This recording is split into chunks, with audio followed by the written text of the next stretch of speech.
I love your outfit today. You bring such a positive light to my day. I'm here if you need someone to talk to. These are all words that have impacted students here at our very own Olympia High School community. Now, though the context as well as the meaning of each of these affirmations seems vastly different, they were all equally meaningful to the recipients, so much so that they could be recalled months or even years later. These impacts wouldn't have been made if another person hadn't had the courage to step up and say something kind, even if it felt awkward in the moment. But what if they hesitated and these words were never said? Have you ever thought about giving someone a compliment, but then hesitated because maybe you thought it would look like you were doing too much? Maybe you thought it would create an awkward situation. Or maybe you even thought that your words wouldn't be meaningful? I know I have definitely held back from giving compliments in the past, as I couldn't anticipate how the other person would react. Taking the time to say kind words is often viewed as a demonstration of vulnerability, and therefore people hold back from expressing appreciation and giving compliments because they don't want to be seen as someone who tries too hard. However, I have even found myself thinking that people are going to think that I'm cringe, or no one's going to care what I have to say anyways, and I've let these thoughts consume my mind, so much so that I forget what I was planning to say in the first place. The negative stigma surrounding giving compliments shows that we let our own doubts about how we come off to other people keep us from saying words that could change someone else's day. I remember one morning, at the beginning of the school year, I was completely rushing to make up a lab, and was feeling far from my best self. However, that all changed when a girl stopped me in the hallway and told me that I looked so pretty that day. That one comment, 5 seconds, completely changed the trajectory of my entire day. We can all have those impacts. And I can assure you that your compliments are almost never going to be met with negativity. No one is going to meet your kindness with judgment, and more than likely, your words will mean more than you think. No two people interpret any compliment in the same way. That's to say, the experiences that we've had in our individual lives shape the specific impact of words on us. For instance, the person sitting to your left could have just had the worst day of their life, while the person sitting to your right just got accepted to their dream school or program. And how would you know? Every member of our community experiences a different version of the same day. So it's important to approach every interaction with kindness and take the time to say something positive about someone else. Even when it feels superficial or cheesy to you, the impact on the other person could be immeasurable.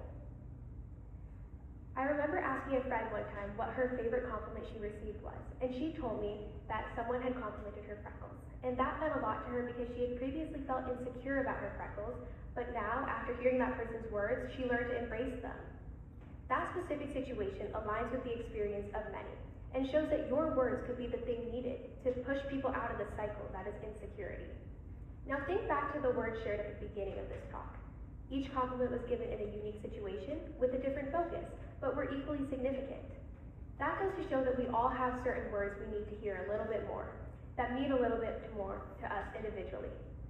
So let's not let our own insecurity keep us from saying words that could take someone else's away. But when is the right time?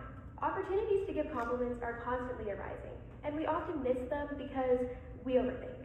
However, sometimes we don't even realize that the occasion was there in the first place. We are so frequently swept up in the turmoil of our daily lives that we miss valuable moments to connect with others, empathize, and build new relationships. No matter what walk of life that we're in, we all have people who are integral to us, and we commonly find ourselves taking them for granted.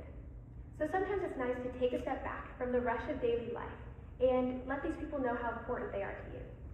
Saying something as simple as, "I appreciate your hard work on this," or "Thank you for being such a great friend to me," provide validation to the recipient that their efforts and kindness are recognized. And to tie into what I said earlier about how not all the same words mean the same weight to the same people, some people don't have individuals in their lives who constantly validate them, so your words about how they are seen and appreciated could carry more weight to them than they would to you. And we all love that feeling, when someone in our community just understands us. Compliments can make people feel that way. See, whilst interviewing people for this talk, I asked a friend what his favorite compliment was, and he said he really appreciates when people recognize the time he takes to put into the simple things, like his outfits or his hair. These small interactions provide opportunities to make big strides in fostering tighter-knit communities. It kind of goes both ways. The recipient of the compliment feels more open to be themselves because they know that someone admires something that they're doing. And the giver of the compliment also feels more open because of the positivity that their words were met with. This is integral to building strong communities, and the impact of compliments on connection can be viewed even on a biological level. As seen in the study published by PubMed Central, vocal communication, including compliments, speaking, and listening, is known for being associated with increases in the hormone oxytocin, which promotes feelings of connection and reduces stress. That further exemplifies why we should be sharing our words with others, because it's healthy for the giver and the receiver, inside and out. Giving a compliment doesn't need to be in the form of a grand gesture. We don't need to spend a lot of time thinking about what to say for our words to come off as meaningful. So just say something kind. It could be to a friend, to a family member, to the person next to you, or even someone at the grocery store. Take the moment before it passes, and you never know. Maybe you'll build a connection you didn't think you would have. And I would like to now extend that same kindness to the audience. Thank you so much for being so supportive and wonderful. And I find it truly admirable that you took time out of your Saturday night to listen to us talk about things we're passionate about. I truly appreciate you. Thank you.